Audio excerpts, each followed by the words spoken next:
ക്രിസ്തുവേശുവിന്റെ ധന്യ തിരുനാമം വാഴ്ത്തപ്പെടുമാറാകട്ടെ. എല്ലാ സ്നേഹിതരെയും സ്വാഗതം ചെയ്യുന്നു.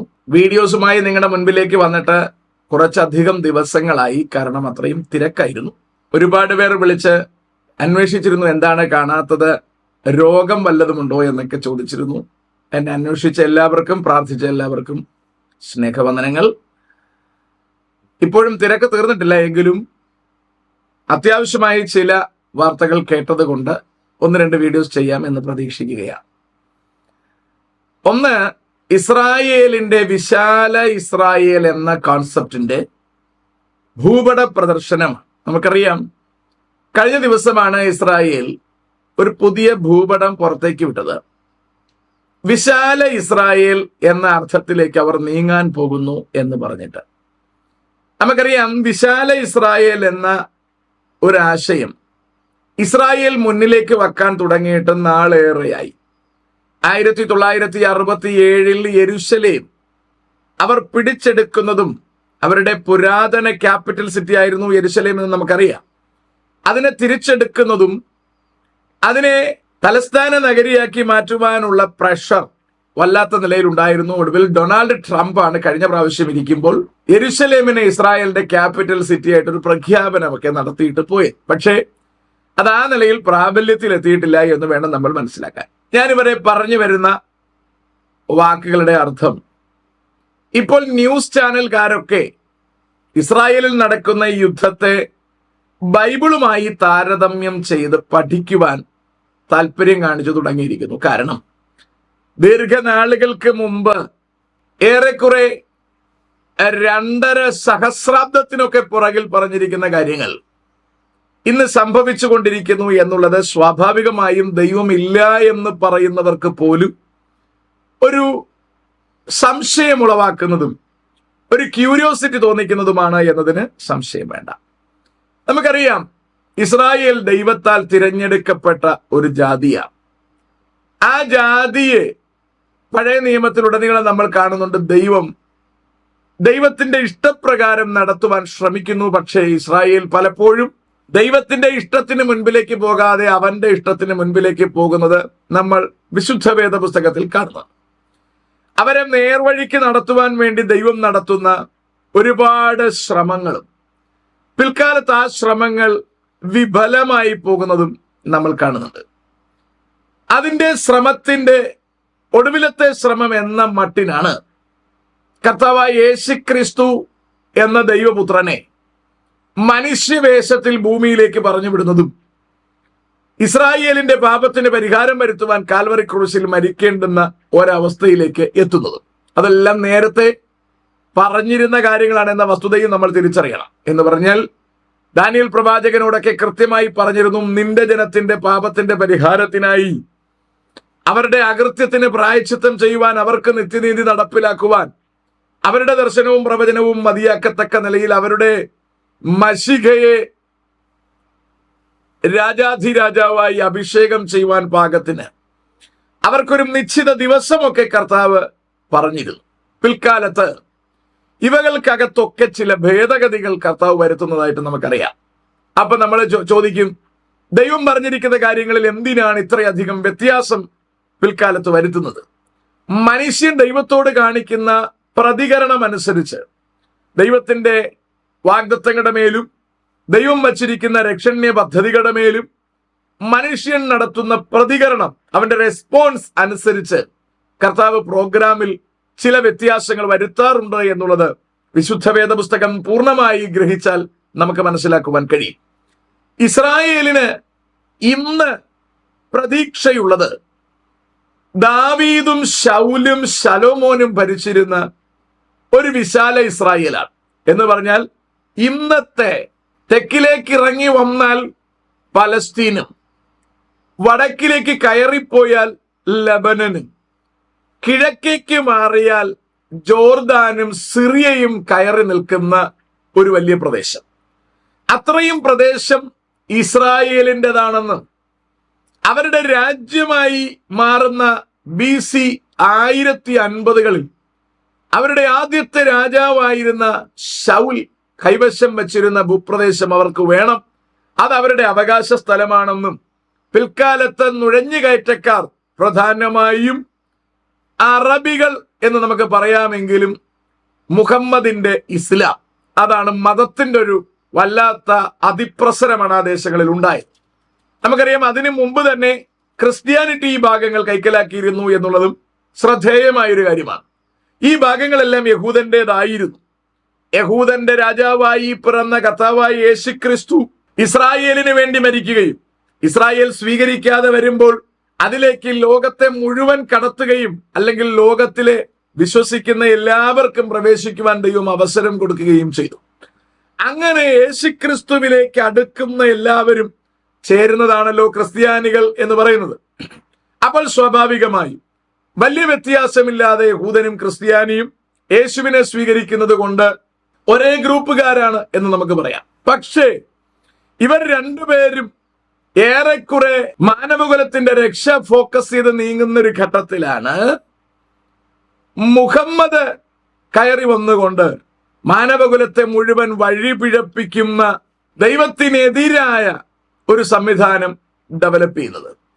അങ്ങനെ ആ ഇസ്ലാം താമസിയാതെ യഹൂദനെയും ക്രൈസ്തവനെയും വിഴുങ്ങാൻ ആരംഭിക്കുകയും ഇസ്രായേലിന്റെ കയ്യിലിരുന്ന ലെബനനും സിറിയയും തുർക്കിയും പരിസര പ്രദേശങ്ങളും താഴേക്കിറങ്ങി ഈജിപ്റ്റ് അടങ്ങുന്ന സ്ഥലങ്ങളും ജോർദാനും എല്ലാം അന്ന് യഹൂദന്റേതായിരുന്നു.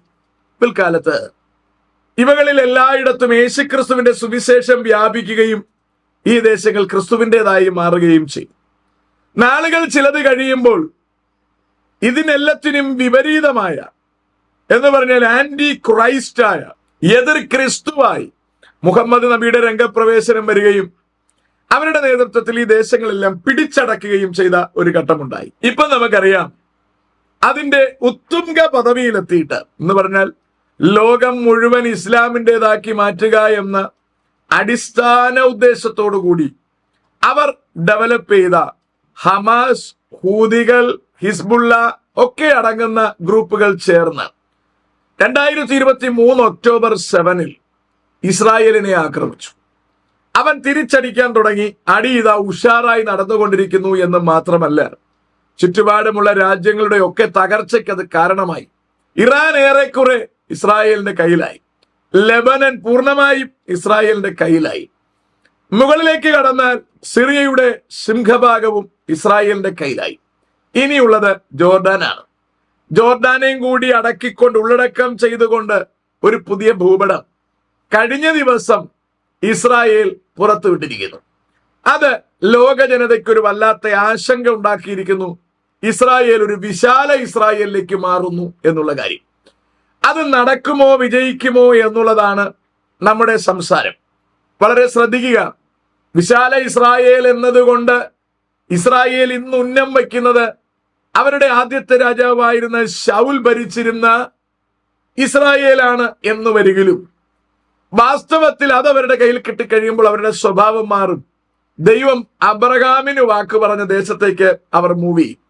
നമുക്കറിയാം, ഉൽപ്പത്തി പുസ്തകം 15-ാം അധ്യായത്തിൽ ദൈവം അബ്രഹാമുമായി ഒരു നിയമം ചെയ്യുക. 15-ാം അധ്യായം 18-ാം വാക്യത്തിലാണ്. അന്ന് യഹോവ അബ്രഹാമിനോട് ഒരു നിയമം ചെയ്തു. നിന്റെ സന്തതിക്ക് ഞാൻ മിസ്രയീം നദി മുതൽ ഫ്രാത്ത് നദിയായ മഹാനദി വരെയുള്ള ദേശത്തെ കേന്യർ, കെനിസ്യർ, കത്മോന്യർ, ഹിത്യർ, പെരിസ്യർ, രഫായിമ്യർ, അമോര്യർ, കനാന്യർ, ഗിർഗശ്യർ, യെബൂസ്യർ എന്നിവരുടെ ദേശത്തെ തന്നെ തന്നിരിക്കുന്നു എന്ന് അരുളി ചെയ്തു. വളരെ ശ്രദ്ധിക്കണം. അവിടെ പറയുന്നത് ഞാൻ തന്നിരിക്കുന്നു. അഖിലാണ്ടത്തിന്റെ ഉടയവനായ സർവചരാചരങ്ങളുടെയും സൃഷ്ടാവായ യഹോവയായ ദൈവം വിഗ്രഹാരാധനയിൽ നിന്ന് വിളിച്ചു വേർതിരിച്ച് പുറത്തേക്ക് കൊണ്ടുവന്ന അബ്രാമിനോട് പറയുകയാണ്, ഞാൻ ഈ പറയപ്പെട്ട ദേശം നിനക്ക് തന്നിരിക്കുന്നു. ഒന്നാമത് അതിന്റെ അതിരു പറയുകയാണ്. ഇന്ന് ഈജിപ്തിലൂടെ ഒഴുകിക്കൊണ്ടിരിക്കുന്ന നൈൽ നദി മുതൽ വടക്ക് കിഴക്കേക്ക് കടന്ന് മുകളിലേക്ക് വരുമ്പോൾ സിറിയയിൽ നിന്ന് ആരംഭിച്ച് ഇറാഖിലൂടെ ഒഴുകി കടലിലേക്ക് പതിക്കുന്ന യൂഫ്രട്ടീസ് നദി വരെയുള്ള ദേശമാണ് കർത്താവ് അബ്രാമിന് വാക്ക് പറഞ്ഞിരിക്കുന്നത്. ആ ദേശത്തിനകത്ത് തന്നെയാണ് ഇന്നത്തെ ജോർദാൻ. ആ ദേശത്തിനകത്ത് തന്നെയാണ് സിറിയ. അതിനകത്ത് തന്നെയാണ് ലെബനൻ. അതിനകത്ത് തന്നെയാണ് ഹമാസിന്റെ പലസ്തീൻ. ഈ ദേശങ്ങളെല്ലാം അവൻ തിരിച്ചു പിടിക്കാൻ ഉഷാറായി ഈ യുദ്ധം ചെയ്യും എന്നതിന് സംശയം വേണ്ട. അപ്പോൾ നമുക്ക് പിന്നെയും സംശയങ്ങൾ കൂടുകയാണ്. ഇതിന്റെ ഒരു പൊളിറ്റിക്കൽ സിനാരിയോ കൂടി നിങ്ങൾ ശ്രദ്ധിക്കണം. അമേരിക്കയിൽ 2ാം റൗണ്ട് ട്രംപ് പ്രസിഡന്റായി വരികയാണ്. ട്രംപിന്റെ ഒരു ആശയം വിശാല അമേരിക്കയാണ്. അമേരിക്ക കാനഡയോട് പറഞ്ഞിരിക്കുകയാണ് 51ാമത്തെ സ്റ്റേറ്റായിട്ട് വേണമെങ്കിൽ ചേർന്നോളാൻ. നമുക്കറിയാം കാനഡയുടെ ഭരണം ഒരു അനിശ്ചിതത്വത്തിൽ നിലനിൽക്കുകയാണ്. അവരോട് മറ്റ് പല സ്റ്റേറ്റുകളും കൂടെ ചേരത്തക്ക നിലയിലേക്ക് വന്നു നിൽക്കുന്നു എന്നുള്ളതും ശ്രദ്ധേയമാണ്. അപ്പോൾ ഒരു വിശാല അമേരിക്ക എന്ന ചിന്തയോടുകൂടി ഡൊണാൾഡ് ട്രംപും വിശാല ഇസ്രായേൽ എന്ന നിലയിലേക്ക് നമ്മുടെ ബെഞ്ചമിൻ നെതന്യാഹുവും എത്തി നിൽക്കുന്ന ഒരു ഘട്ടം. വിശാല റഷ്യ എന്ന ആഗ്രഹം വ്ളാഡിമിർ പുടിൻ ഉണ്ടെങ്കിലും പുടിനെ ചലിക്കാൻ സമ്മതിക്കാതെ ഈ പറഞ്ഞ രാജ്യങ്ങൾ എന്ന് പറഞ്ഞാൽ ഇസ്രായേലും അമേരിക്കയും ഒക്കെ ബ്ലോക്ക് ചെയ്ത് നിർത്തിയിരിക്കുന്നതും നമുക്കറിയാം. ചുരുക്കി പറഞ്ഞാൽ ഈ പോക്ക് ഒരു വലിയ അപകടത്തിലേക്കാണ്. വിശാല അമേരിക്ക എന്ന കോൺസെപ്റ്റിലേക്ക് അമേരിക്ക നീങ്ങുമ്പോൾ അമേരിക്കയും മാറ്റി നിർത്താൻ ശ്രമിക്കുന്നത് ഇസ്ലാമിനെയാണ്. അറബികളെ എന്ന് പറയാൻ ഒക്കില്ല, ഇസ്ലാമിനെയാണ്. ഇസ്ലാം എന്ന മതത്തെ തന്നെ അവർ മാറ്റി നിർത്താൻ ശ്രമിക്കുകയാണ്. അതുപോലെ തന്നെ വിശാല ഇസ്രായേൽ എന്ന നിലയിലേക്ക് മാറുമ്പോൾ ഇവരും മാറ്റി നിർത്തുന്നത് ഇസ്ലാമിനെയാണ്. ഇതിനെ നമുക്ക് ഒരു നിസ്സാര സംഭവമായി കാണാൻ കഴിയില്ല. എന്ന് പറഞ്ഞാൽ ഇന്ന് ലോകത്ത് വൻ ശക്തിയായി മാറിയിരിക്കുന്ന എതിർ ക്രിസ്തുവും സൈന്യവും അല്ലെങ്കിൽ ഇസ്ലാമിക ലോകം വളരെയധികം ശക്തിയോടെ വളർന്നുകൊണ്ടിരിക്കുകയാണ്. അവർക്ക് പൂർണ്ണമായ പൈശാചിക പിന്തുണയുണ്ട്. സ്വർഗത്തിൽ പോലും പാപത്തിനുള്ള എല്ലാ സൗകര്യങ്ങളും വാഗ്ദാനം ചെയ്തുകൊണ്ട് കഴിയുമെങ്കിൽ മുഴുവൻ ജനത്തെയും അവരോടുകൂടെ നിർത്തുവാൻ പിശാച് അലറുന്ന സിംഹം എന്ന പോലെ ചുറ്റിത്തിരിഞ്ഞ് നടക്കുന്നു എന്ന് വചനം പറഞ്ഞിരിക്കുന്ന പ്രകാരം ജനത്തെ മുഴുവൻ വഴിപിഴപ്പിച്ച് അതിനോട് ചേർത്തുകൊണ്ടേയിരിക്കുകയാണ്. അതിന്റെ ഇടയിലാണ് വിശാല ഇസ്രായേലും വിശാല അമേരിക്കയും എന്നും പറഞ്ഞ് 2 പേര് വരുന്നത്. ഇവരുടെ വരവ് വളരെ ഓവർ കോൺഫിഡൻസോട് കൂടിയാണ്. ഇതെല്ലാം ഇപ്പൊ കൈക്കലാക്കാനുള്ള ശേഷി അവർക്കുണ്ട് എന്ന മട്ടിലാണ്. പക്ഷേ ഇതിനിടയിൽ ഇവർക്ക് അക്കിടി സംഭവിക്കും എന്നതിന് സംശയം വേണ്ട. ഇസ്രായേലിന്റെ ഈ ഓവർ കോൺഫിഡൻസോടുകൂടെയുള്ള മൂവിങ് ഇസ്രായേലിന്റെ തകർച്ചയ്ക്ക് കാരണമാകും എന്നതിനും സംശയം വേണ്ട. ഇതിൽ 2 ഫേസ് ഉണ്ട്. ഒന്ന്, ഇവർ ആഗ്രഹിക്കുന്നതും അതിനധികവും ഇസ്രായേലിന് കിട്ടും. പക്ഷേ അതിനു മുമ്പ് ഇസ്രായേൽ ഒരല്പം വില കൊടുക്കേണ്ടതായി വരും. പഴയ നിയമത്തിലുടനീളം പറയുന്നുണ്ട്, നീ കാല് വെക്കുന്ന ദേശം ഞാൻ നിനക്ക് തരും, നിന്റെ ശത്രുക്കളെ ഞാൻ സംഹരിച്ചു കളയും, ആ രാജ്യത്തെ അനുഗ്രഹിക്കും എന്നൊക്കെ പറയുന്നുണ്ടെങ്കിലും ആ അനുഗ്രഹങ്ങളൊക്കെ ഇവരുടെ തലയിൽ നിന്ന് ഒഴിഞ്ഞു പോകാൻ പാകത്തിന് ഇവരും ഇവരുടെ പിതാക്കന്മാരും ഒരുപാട് തിന്മ ചെയ്തിട്ടുണ്ട്. ഇപ്പോൾ ഇസ്രായേലിനായാലും രക്ഷയ്ക്ക് വേണ്ടി ദൈവം വച്ചിരിക്കുന്ന ഒറ്റ വഴി യേശുക്രിസ്തുവിലൂടെയുള്ള വഴിയാണ്. പക്ഷെ ദൗർഭാഗ്യവശാൽ ഇസ്രായേൽ അത് സ്വീകരിക്കുന്നില്ല. ക്രിസ്തുവിനെ രക്ഷകനായി സ്വീകരിച്ച് ഗുണം പിടിക്കാനുള്ള ഒരു മനോഭാവം ഇന്ന് ഇസ്രായേലിന് വന്നിട്ടില്ല. അതുകൊണ്ട് തന്നെ ഇസ്രായേൽ കഠിനമായി വേദനിക്കേണ്ടി വരും എന്ന് പറയുന്ന പ്രവചന ഭാഗങ്ങൾ ഇസ്രായേലിന്റെ തലമേൽ ഇന്ന് ഒരു വാള് പോലെ നിൽക്കുകയാണ്. At any time it will affect dum. അതവിടെ ഇരിക്കട്ടെ. 2, അമേരിക്കയുടെ കാര്യം. ഇസ്രായേലിനെ താങ്ങുന്നവൻ ഭാരമായി മുറിവേൽക്കേണ്ടി വരുമെന്ന് കൃത്യമായി സെഖര്യാ പ്രവാചകൻ ഇന്നേക്ക് 2400 കൊല്ലങ്ങൾക്ക് മുമ്പ് പറഞ്ഞു വെച്ചിരിക്കുന്നത് സെഖര്യാ പ്രവചനം 12-ാം അധ്യായത്തിലും 14-ാം അധ്യായത്തിലും ഒക്കെ കിടപ്പുണ്ട്.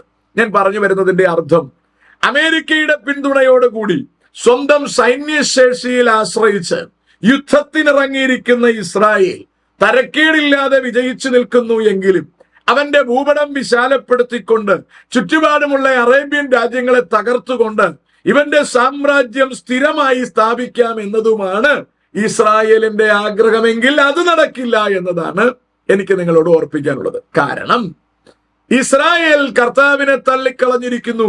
അതിന്റെ വേദന, അതിന്റെ വില അവൻ കൊടുക്കേണ്ടതായി വരും. അപ്പോൾ ശരിക്കും യേശുക്രിസ്തുവിന്റെ വരവിന് ശേഷം സംഭവിക്കാനുള്ള യുദ്ധത്തിനായി ഇസ്രായേലും ലോകരാഷ്ട്രങ്ങളും തയ്യാറായിരിക്കുന്നു എന്നും ഒരു 3-ാം ലോക മഹായുദ്ധത്തിനായി ലോക രാജ്യങ്ങൾ തയ്യാറായി കഴിഞ്ഞിരിക്കുന്നു എന്നും ആ യുദ്ധ പരിശീലനത്തിലാണ് ഇപ്പോൾ ഇരിക്കുന്നത് എന്നും നമുക്ക് മനസ്സിലാക്കാം. അങ്ങനെയാണ് എങ്കിൽ ഭക്തന്മാർ തിരിച്ചറിയേണ്ടത്, ഒരു യുദ്ധത്തിലേക്ക് ഇത് കടക്കുന്നതിന്റെ തലേ രാത്രിയിൽ യേശുക്രിസ്തുവിനായി കാത്തിരിക്കുന്ന വിശുദ്ധ ജനത്തെ ചേർക്കുവാൻ നമ്മുടെ കർത്താവ് വരാൻ പോകുന്നു. കറാച്ചുളുക്കം, വട്ടം, മാലിന്യം മുതലായതൊന്നുമില്ലാതെ തനിക്ക് തന്നെ തേജസ്സോടെ മുൻനിർത്തേണ്ടതിന് എനിക്കും നിങ്ങൾക്കും വേണ്ടി കർത്താവ് അവസാനതുള്ളി രക്തം വരെ തന്നിരിക്കുന്നു. അതിനെ ഉപയോഗിച്ചുകൊണ്ട് നമ്മൾ വിശുദ്ധ ജീവിതം നയിച്ച് നിത്യതയ്ക്ക് ഒരുങ്ങി നിന്നാൽ യുദ്ധത്തിന് തൊട്ടുമുമ്പ് നടക്കുന്ന കാഹളത്തിൽ നമുക്ക് രാജ്യം വിടാൻ കഴിയും, നമുക്ക് ലോകം വിടാൻ കഴിയും. കണ്ണുനീരില്ലാത്ത, ദുഃഖമില്ലാത്ത, വേദനയില്ലാത്ത, മുറവിളിയില്ലാത്ത നാട്ടിലേക്ക് നമ്മളെ മാറ്റിയിട്ടാണ് ഇവിടെ യുദ്ധം ആരംഭിക്കാൻ പോകുന്നത്. ഞാൻ പറഞ്ഞതിന്റെ അർത്ഥം നിങ്ങൾക്ക് മനസ്സിലാവുന്നു എന്ന് ഞാൻ പ്രത്യാശിക്കുന്നു. നിങ്ങൾ അറിയണം, ഇന്ന് ഏറ്റവും മുറിവേറ്റിരിക്കുന്ന ഒരു വർഗം ഇസ്ലാമാണ്. ഇസ്ലാമിന് ഒരിടത്തും തല ഉയർത്താൻ പറ്റാത്ത വിധം എല്ലായിടത്തും അവർ മുറിവേറ്റിരിക്കുകയാണ്. അപ്പൊ നമ്മൾ വിചാരിക്കും അവർ തകർത്തില്ല. അവർ തകരുന്നത് ഒരുപാട് അവസാനമാണ്. എന്ന് പറഞ്ഞാൽ യേശുക്രിസ്തുവിന്റെ വരവിന് ശേഷം ഒരു 7 കൊല്ലം ഒരു വല്ലാത്ത ശക്തിയായി ഇസ്രായേൽ ലോകം മുഴുവൻ കൈക്കലാക്കേണ്ടതായിട്ടുണ്ട്. അതിന്റെ ഒടുവിലാണ് യേശുക്രിസ്തുവിന്റെ വരവിന് ശേഷം ഒരു 7 കൊല്ലം ഒരു വല്ലാത്ത ശക്തിയായി ഇസ്ലാം ഈ ലോകത്തെ ഭരിക്കേണ്ടതായിട്ടുണ്ട്. ഈ ലോകത്തെ മുഴുവൻ കൈക്കലാക്കാനുള്ള ഒരു ശ്രമവുമായി അൽ മഹദിയും ദജ്ജാലും ഒക്കെ കയറി വന്നുകൊണ്ട് ലോകത്തെ മുഴുവൻ അവന്റെ കൈപ്പിടിയിലാക്കാനുള്ള ശ്രമം നടത്തുന്ന ഒരു ഘട്ടം അവർക്കുണ്ട്. അത് സംഭവിച്ച് കഴിഞ്ഞാൽ മാത്രമേ ഈ ഇസ്ലാമിന്റെ നാശം സംഭവിക്കൂ എന്ന വസ്തുത നമ്മൾ തിരിച്ചറിയണം. അതുവരെ ഇസ്ലാം കരുത്താർജിച്ച് മുമ്പിലേക്ക് വരും. ഇപ്പോൾ ഇസ്ലാമിനെ ഒന്ന് ഒതുക്കി നിർത്തുന്ന 2 ശക്തികൾ ഇസ്രായേലും അമേരിക്കയുമാണ്. പക്ഷേ അടുത്ത അടി ആരംഭിക്കുമ്പോൾ ഇസ്രായേലും വല്ലാതെ ഓടേണ്ടി വരും, അമേരിക്കയുടെ നട്ടലൊടിയുകയും ചെയ്യും. ഈ 2 രാഷ്ട്രങ്ങളുടെയും വല്ലാത്തൊരു നാശത്തിലേക്ക് കഥ പോകും. അമേരിക്ക പിന്നെ എന്നേക്കുമായി ഇല്ലാതെയാകും. ഇസ്രായേലിന്റെ പരിശുദ്ധൻ ഇസ്രായേലിന് വേണ്ടി എഴുന്നേറ്റ് വരും. ഇസ്രായേൽ ഒരു വമ്പൻ രാജ്യമായി 1000 കൊല്ലം ഈ ഭൂമിയിൽ ഭരിക്കും എന്നാണ് വിശുദ്ധ വേദപുസ്തകത്തിന്റെ പരാമർശം. അതിലെന്തെങ്കിലും പിന്നീട് വ്യത്യാസങ്ങൾ കർത്താവ് വരുത്തുമോ എന്ന് നമുക്കറിയില്ല. ഈ ഭൂമിയെ തന്നെ ഇസ്രായേലിനെ എക്കാലത്തെയും രാജ്യമാക്കി കൊടുക്കാമെന്ന് കർത്താവ് പറഞ്ഞിരുന്നു. എങ്കിലും യേശുക്രിസ്തുവിന്റെ മരണയടക്ക പുനരുത്ഥാനാനന്തരം ആ പ്രോഗ്രാമിന് വ്യത്യാസം വരുത്തിയിരിക്കുന്നതായും ഒരു മില്ലേനിയം അല്ലെങ്കിൽ ഒരു 1000 വർഷത്തെ വാഴ്ച യേശുക്രിസ്തുവിന്റെ നേതൃത്വത്തിൽ ഇസ്രായേലിന്റെ ഭരണമായി ഈ ഭൂമിയിൽ ഉണ്ടാകുമെന്ന് വെളിപ്പാട് പുസ്തകം 20-ാം അധ്യായത്തിൽ 2 വാക്യങ്ങളിൽ നിന്ന് നമുക്കൊരു പരാമർശം ലഭിക്കുന്നു. അതിനുശേഷം ഈ ഭൂമിയെ തന്നെ നശിപ്പിച്ചിട്ട് പുതിയ ഭൂമിയിലാണ് സ്ഥിരവാസത്തിനായി കർത്താവ് ക്രമീകരിച്ചിരിക്കുന്നത് എന്ന് യോഹന്നാൻ അപ്പോസ്തലൻ AD 96 വെളിപ്പെടുത്തി കൊടുത്തിരിക്കുന്ന വെളിപ്പാടുകൾ വിശദീകരിച്ചിരിക്കുന്നതിൽ നിന്നും നമുക്ക് മനസ്സിലാക്കുവാൻ കഴിയുന്നുണ്ട്. ഞാൻ പറഞ്ഞു വരുന്നതിന്റെ സാരം ഇത്രയേ ഉള്ളൂ. ഈ രാജ്യങ്ങൾ ഇന്ന് ശക്തിയോടെ, അമേരിക്കയും ഇസ്രായേലും ഒക്കെ ശക്തിയോടെ എഴുന്നേൽക്കുമ്പോൾ ചുറ്റുപാടുമുള്ള രാജ്യങ്ങൾ ഒരല്പം ക്ഷയിക്കുകയാണ്. UK ആയിക്കോട്ടെ, കാനഡ ആയിക്കോട്ടെ, ഇവരെല്ലാം ക്ഷയിക്കുകയാണ്. ഈ ക്ഷയിക്കുന്ന രാഷ്ട്രങ്ങൾ ഇവരുടെ കൂടെ ചേർന്ന് നിന്നുകൊണ്ട് ഇസ്ലാമിനെതിരെ യുദ്ധം ചെയ്യും. ഈ ക്ഷയിക്കുന്ന രാഷ്ട്രങ്ങളുടെ എല്ലാം ക്ഷയിക്കാനുണ്ടായ കാരണം ഇസ്ലാമാണ്. അതുകൊണ്ട് തന്നെ ഈ രാജ്യങ്ങൾ എല്ലാവരും ഇസ്രായേലിനോടും അമേരിക്കയോടും ചേർന്ന് നിന്ന് പൊതുശത്രുവായി പബ്ലിക് ന്യൂയിസൻസ് ആയ ഇസ്ലാമിനെ അവർ തകർക്കാൻ ശ്രമിക്കും. ആ തകർക്കാൻ ശ്രമിക്കുമ്പോൾ ഇസ്മായേൽ അല്ലെങ്കിൽ ഇസ്ലാം ശക്തിയോടുകൂടെ നിന്ന് ഇതിനെ തിരിച്ചടിക്കുമ്പോൾ ഇസ്രായേലിന് ശക്തമായ നാശമുണ്ടാകും. അമേരിക്കയും കൂടെ നിൽക്കുന്ന എല്ലാ ടീമുകളും പൂർണ്ണമായ നിലയിൽ ഇല്ലാതാവുകയും ചെയ്യും. ഇസ്രായേൽ ഒറ്റപ്പെടുന്ന ഘട്ടത്തിൽ ഇസ്ലാം ശക്തിയോടെ നിന്ന് ഇസ്രായേലിനെ പൂർണ്ണമായി നശിപ്പിക്കുവാൻ മഹാസമുദ്രത്തിലേക്ക് കൊണ്ട് നശിപ്പിക്കാൻ ശ്രമിക്കുന്ന അവസാന ഘട്ടത്തിലാണ് കർത്താവായ യേശുക്രിസ്തു ഇസ്രായേലിനെ വീണ്ടെടുക്കാൻ വരുന്നത്. അതിനുശേഷം 1000 വർഷം ഇസ്രായേലിന്റെ ഭരണം ഈ ഭൂമിയിൽ ഉണ്ടാകും. ഇസ്ലാം എന്നേക്കുമായി നശിക്കുകയും ചെയ്യും. ഇവിടെ വളരെ കൃത്യമായി തിരിച്ചറിയേണ്ടത്, ഈ യുദ്ധത്തിന്റെ ഫസ്റ്റ് ഫേസിലേക്ക് ലോകരാഷ്ട്രങ്ങൾ നടന്നെടുക്കുമ്പോൾ നമുക്കിവിടെ യേശുക്രിസ്തുവിന്റെ രക്തത്താൽ വീണ്ടെടുക്കപ്പെട്ടവർക്ക് ഇവിടെ പ്രത്യേകിച്ച് റോളൊന്നുമില്ല. നമുക്ക് ഒറ്റ റോളേ ഉള്ളൂ. നമുക്ക് വേണ്ടി യേശുക്രിസ്തു പറഞ്ഞ, ഞാൻ നിങ്ങൾക്ക് സ്ഥലം ഒരുക്കുവാൻ പോകുന്നു, ഞാൻ ഒരുക്കിയാൽ ഞാൻ ഇരിക്കുന്നിടത്ത് വന്ന് നിങ്ങളെ ചേർത്തുകൊള്ളുമെന്ന് പറഞ്ഞ ആ കർത്താവിന്റെ കാഹളം കേൾക്കാൻ സമയമായി. കർത്താവിന്റെ കാഹളം കേൾക്കുമ്പോൾ അവിടേക്ക് പറന്നുയരുവാൻ, ഈ ലോകത്തെ വിടുവാനുള്ള പൂർണ്ണ തയ്യാറെടുപ്പിൽ ഒരുങ്ങിയാണ് നമ്മൾ ഇരിക്കേണ്ടത്. അതിനായി നമ്മൾ തയ്യാറെടുക്കണം. ലോകത്തിലെ വാർത്തകൾ വായിക്കുമ്പോൾ, ചുറ്റുപാടുമുള്ള കേൾവികൾ കേൾക്കുമ്പോൾ ആത്മികൻ തലകളെ ഉയർത്തുക. നമ്മുടെ മശിഹ, നമ്മുടെ രക്ഷകൻ വരുവാൻ സമയം എടുത്തിരിക്കുന്നു. May God bless everybody.